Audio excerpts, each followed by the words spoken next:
kita harus yakini banyak kenikmatan yang Allah telah berikan kepada kita. Tapi kenikmatan yang paling utama adalah iman secara mutlak itu. Secara mutlak. Kita pun makanya sewaktu kita ditanya apakah engkau beriman? Itu ulama berbeda pendapat. Ada yang tidak boleh mengatakan iya saya beriman. Sebab apa? Takut kita mengatakan saya beriman oleh Allah, kadzabta, kamu bohong. Nah itu kan berbahaya gitu. Ada yang mengatakan dia boleh, nah, ada yang mengatakan ya tengah-tengah gitu. Ada yang mengatakan tengah-tengah gitu. Pendapat Hasan Al-Basri untuk menjembatani saja lah masalah ini. Terus iman itu tingkatannya ada 3, ada imanul munafik. Imanul munafik itu cuma iman dalam lisan, tidak iman dalam hati. Kedua, imanu amatil mukmin. Imannya mayoritas orang yang beriman. Hati iman, lisan iman, tapi doyan maksiat gitu. Larangan Allah banyak yang dilaksanakan. Perintah Allah banyak yang ditinggalkan. Hati iman, lisan iman, tapi ya itu iman amatul mukminin. Nah yang ketiga imanul muqarrabin. Gitu. Imannya para muqarrab. Wala ba'alin iftidur aqdatul iman fatobat bidzalika biwatin, maka tercetak, terpatri, tertanam dengan kokoh keimanan itu dalam hatinya gitu. Wasor basirum kana tusyaidu asya, maka dia iman kepada neraka seakan-akan dia menyaksikan neraka. Dia iman kepada surga seakan-akan dia menyaksikan surga. Jadi dia melakukan amal itu ya benar amalnya sesuai dengan perintah Allah dan Rasulnya. Sebab semua perintah Allah dan Rasulnya itu ada rahasia, ada hikmah. Dan orang yang imannya udah iman muqarrab itu menyaksikan semua rahasia dalam aturan Allah. Nah, itu namanya iman muqarrabin. Dan keempat, pembahasan keempat adalah imanu ahli fana. Imannya ahli fana dalam tauhid yang dia tenggelam dalam musyahadah menyaksikan Allah. Maka dia sampai pada tingkatan la maujuda illallah. Tidak ada yang ada kecuali yang maha ada. Jadi selain yang ada itu tidak ada. Itu imannya ahlul fana gitu. Sebagaimana gurunya Syekh Abu Hasan sendiri pernah mengatakan, telah menenggelamkanku lautan tauhid yang akhirnya saya tidak melihat, tidak mendengar, tidak merasakan, tidak mengetahui kecuali Allah, kecuali wahdah. Saya tidak mendengar, tidak melihat, tidak menemukan, tidak merasakan kecuali Allah wahdah. Yang Esa yang satu saja. Ya iman al-fana. Kemudian juga waqal wajib baini, ya Allah kumpulkan antara saya dan diriku dan hilangkan penghalang antara saya dan dirimu. Itu ya imam ahli fana. Dan itu adalah maqam yahsul wa yanqati. Udah usul ke Allah dan juga terputus dari selain Allah. Itu imannya ahlul fana. Jadi semua Allah diputuskan, sudah terputus, dan hanya dia hasil usul pada Allah saja. Itu makom itu. Ya, bagaimana kata-kata orang yang tenggelam dalam lautan tauhid, nador turabbi bi'aini qalbi, saya melihat Tuhanku dengan mata hatiku. Fakultu, maka saya katakan la syakka anta. Maka saya tidak ada keraguan engkau adalah engkau. Tidak ada yang lain. Itu orang yang udah tenggelam dalam lautan. Saya melihat Tuhanku dengan mata hatiku. Maka saya yakin mengatakan la syakka anta, hanya engkau saja yang ada, selain engkau tidak ada yang ada. Dan Abu Hasan As-Sadili pernah mengatakan, inilah datillallah bi'ainil iqan wal iman. Saya sungguh melihat pada Allah dengan penglihatan keyakinan, keimanan. Maka fagnan andari ilaikon tadi, maka tidak membutuhkan dalil, tidak memerlukan bukti. Balan justru Allah itu jadi bukti adanya makhluk. Kalau kita kan makhluk, bukti adanya Allah. Kamu percaya Allah Ada. Mana buktinya? Wujudul malakati. Yang buat langit bumi siapa? Yang buat matahari siapa? Tidak mungkin matahari, langit, bumi itu terjadi sendiri, pasti ada yang membuat. Berarti bumi langit jadi dalil adanya Allah. Tapi kalau udah makomnya makom fana, sebaliknya justru Allah itu jadi dalil adanya bumi. Allah itu jadi dalil adanya Matahari. Kalau kita, matahari jadi dalil adanya Allah. Kembalikan. Iya. Jadi beda. Beda makom langsung beda jawaban deh. Kenapa? Sebab yang terlihat hanya Allah. Masa sesuatu yang tidak terlihat kok jadi dalil. Jadi kan sesuatu yang tidak terlihat jadi dalil. Kita karena yang melihat hanya matahari, Allah tidak terlihat oleh kita. Maka yang terlihat oleh kita itu jadi dalil. Sedangkan alifanat yang terlihat hanya Allah. Maka adanya langit bumi itu apa? Allah itu jadi dalilnya adanya langit bumi. Gitu. Wa nastadilu bi al-bura, maka tidak membutuhkan dalil. Justru Allah itu jadi dalil adanya makhluk. Hal fil wujud syai' siwal malikil haq. Tidak ada yang ada sesuatu pun selain Allah al-malikil haq. Wala falanaruhum, kata Al-Fana, saya tidak melihat selain Allah itu. Saya tidak melihat langit, tidak melihat bumi, tidak melihat matahari. Saya yang lihat hanya Allah saja. Itu tenggelam dalam lautan. Doakan adalah budak, umpamanya dipaksa. Masa sih kamu tahu itu kamu berpakaian, kamu itu makan, kamu apa? Harus ada selain Allah itu harus ada. Udah wainkan adalah budak, panarum kalhaba fil hawa. Andai saya dipaksa ada selain Allah, maka selain Allah itu hanya sebagai apa? Debu yang berterbangan atau hanya sebagai fatamorgana saja. Umpamanya saya dipaksa ada yang wujud selain Allah. Ya kita jangan disalahkan ya orang yang udah tenggelam dalam lautan tauhid bilang seperti itu. Itu apa? Tauhid yang keempat. Faidastatahum dan tajib. Sebenarnya kalian itu bodoh, kata ahli tauhid. Bahrul yang tenggelam dan tauhid. Kalian itu bodoh. Kok kalian melihat sih ada langit ada bumi? Sebenarnya kalau kalian teliti itu tidak ada langit bumi. Yang ada itu hanya Allah saja gitu. Kamu itu bodoh saja. Akan manggih apa? Kalau kamu ditaftis, dikaji lebih mendalam, tidak ada semuanya itu. Dalam najidhum syai', kamu tidak menemukan apa-apa. Ya kamu temukan Allah saja. Wa bidzalika yaqulu, akhirnya salah satu makalah atau kata-kata orang yang tenggelam dalam tauhid, kabura ayan alayya hatta innahu sara yakin min ayyan tawalla. Kemantapanmu, kemuliaanmu telah besar kepada diriku sampai keyakinan itu justru orang yang yakin itu orang yang ada kemungkinan salah praduga. Berbeda orang yang melihat dengan orang yang mendengarkan. Laisa tidak sama orang yang mendengar dan yang itu tidak sama gitu.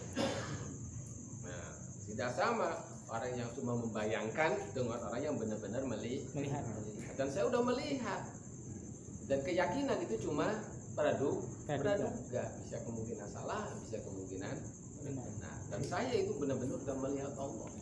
Maka apa? Keyakinan itu jadinya itu diragukan orang yang meyakini tentang adanya Allah, adanya malaikat, adanya surga, adanya neraka. Wa yaqulu akhar mut araftu an al-ilah lam ara ghaira. Nah, sebagian orang yang tenggelam dalam tauhid mengatakan, sewaktu saya telah ma'rifat kepada Allah, saya tidak melihat selain Allah. Sewaktu saya telah melihat Allah, saya tidak melihat selain Allah. Allah kada al-ghair indana mamluk. Begitupun selain Allah itu terhalang olehku. Terhalang tidak ada. Mundamatu makhillah. Sewaktu saya telah berkumpul dengan Allah, artinya kita udah sampai pada tarapan tauhid seperti itu. Saya tidak takut yang namanya perpisahan. Jadi udah tauhidnya itu tidak bakalan terkena penyakit syirik. Itu tidak mungkin. Orang yang udah sampai pada bahrul tauhid itu tidak mungkin dia terkena kesyirikan. Apapun yang dia lakukan tidak bakalan.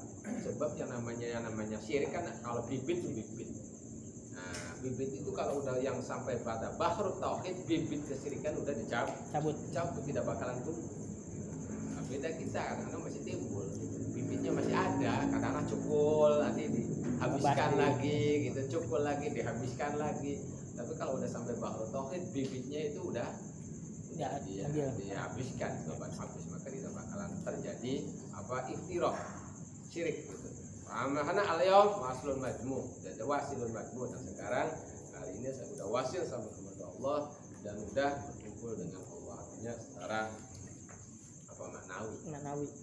Dah, itu tentang tingkatan keimanan. Ada imannya orang munafik, ada imannya orang mukmin, ada imannya muqarrabin, ada imannya ahli fana, artinya orang yang tenggelam dalam lautan tauhid. Wahdah. Terus wa'lam, kita harus yakini banyak kenikmatan yang Allah telah berikan kepada kita.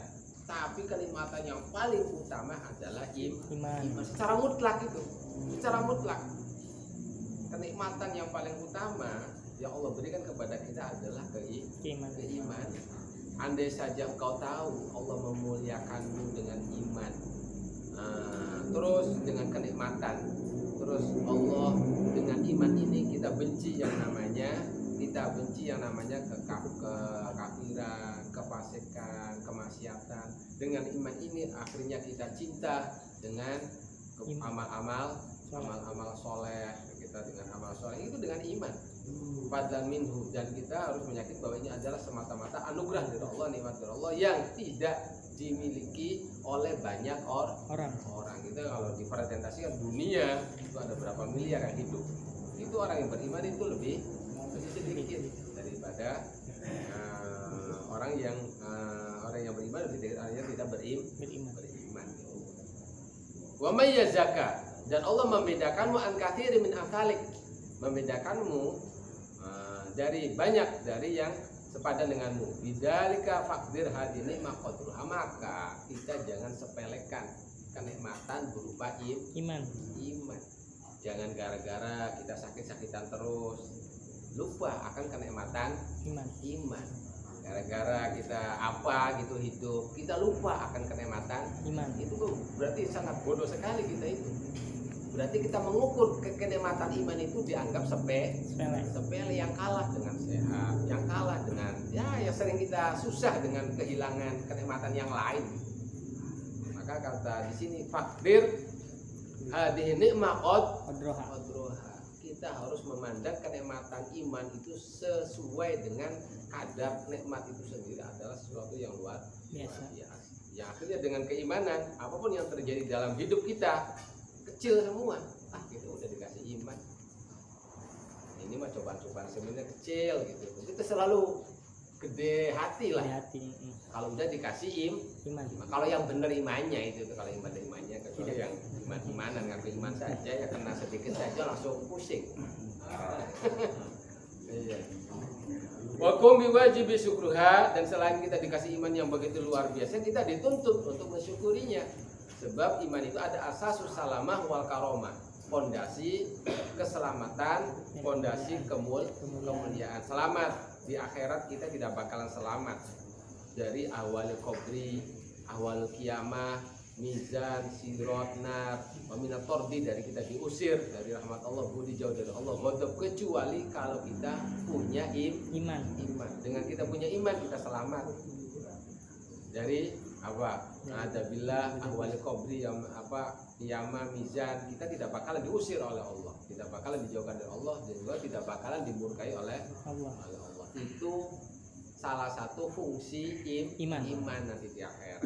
Sedangkan kemuliaan dengan iman kita nanti bisa dapatkan banyak kenikmatan di kubur, berupa kuburnya diluaskan sepanjang sejauh pandangan mata gitu. Kubur aja itu dengan iman. Bang Anis as-Salafi, kita nanti di kuburan dengan keimanan kita itu ada yang menghibur kita. Kita tidak sendirian di kuburan. Ada Anis as-Salafi. Bapak babul jannah itu kalau, dan juga dengan iman terbuka pintu menuju surga kita, dan juga kita dapatkan di dalamnya berbagai kenikmatan surga berupa bidadari, berupa singgasananya, berupa berbagai macam pakaian, berbagai macam makanan, berbagai macam minuman, dan juga bisa melihat zat Allah, dan itu ada kenikmatan yang tidak ada duanya nanti di surga. Nadru liwajhillah wakilah, sampai dikatakan betapa iman itu adalah suatu nikmat Allah yang paling agung. Tidak ada kata-kata yang paling dicintai oleh Allah dan dianggap agung oleh Allah selain kata-kata seorang hamba mengatakan alhamdulillahilladzi an'ama alaina wa hadana lil Islam. Segala puji bagi Allah yang telah Allah beri nikmat kepadaku dan memberi petunjuk kepadaku kepada agama Islam. Oh, berarti Allah, dia yang makna kalimat itu dia terpatri di dalam dirinya, Allah begitu sukanya. Berarti dia memandang kenikmatan iman sesuai dengan semestinya, dan itu sangat disukai oleh Allah. Waqad qala Sayyidina Yusuf alaihi salam, Nabi Yusuf mengatakan tawaffani musliman wa alhiqni bisolihin. Waktu beliau sudah jadi raja, bertemu dengan bapaknya, saudaranya, udah semuanya itu semua selesai tugas-tugas beliau, akhirnya beliau berdoa, Rabbi qad ataitani minal mulki wa lam tani min hadis fatiras samawati wal ard anta waliyyi fid dunya akhirat tawaffani musliman wa alhiqni bisolihin. Jadi puncak daripada keimanan apa kenikmatan, kata Nabi Yusuf, ya Allah, andai saja engkau, saya udah waktunya meninggal, ya saya wafatkan dalam keadaan muslim dan pertemukan saya bersama orang-orang soleh. Walam yakun biya ilan najat. Andai saja gitu tuh. Andai saja kita dikasih iman. Iman itu tidak ada fungsinya kecuali satu, yaitu najat min syadaidil kiamat. Andai saja cuma fungsinya satu iman itu. Padahal fungsi iman itu sudah segalanya itu. Kita hidup itu kalau itu fondasi iman itu ya perannya sangat penting. Umpamanya andai saja fungsi iman itu cuma satu, yaitu selamat min syadaidil kiamat. Kedahsyatan kiamat. Yang mana kedahsyatan kiamat sampai para nabi, para rasul mengatakan nafsi, ya Allah, selamatkan saya, selamatkan jiwaku, selamatkan saya, diri saya. Para rasul juga tidak memberikan anak, istri, umat selain nabi kita, kecuali nabi kita. Rasul juga nafsi la asalu yauma ila nafsi, ya Allah, saya tidak minta hari ini kecuali pengen selamat. Jiwa saya itu pengen selamat. Itu semua para rasul, semua para anbiya kecuali nabi kita. Umpamanya itu selamat dari itu saja. Dan walaupun andai saja ada seorang laki-laki punya amalnya seperti 70 nabi, tetap dia karena begitu luar biasanya akhirat, dia tidak menyangka bisa selamat dari syada itu kiamat. Lah fungsi iman umpamanya fungsinya cuma itu, ya udah kafian, sudah sangat cukup sekali. Betapa kita dikasih iman itu anugerah yang tidak ada duanya.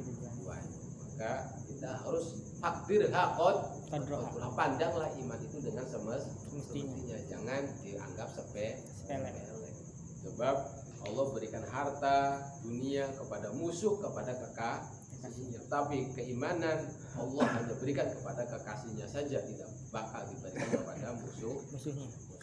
Nah, dengan dikasih iman berarti kita dapat anugerah besar. Jadi kekasih Allah.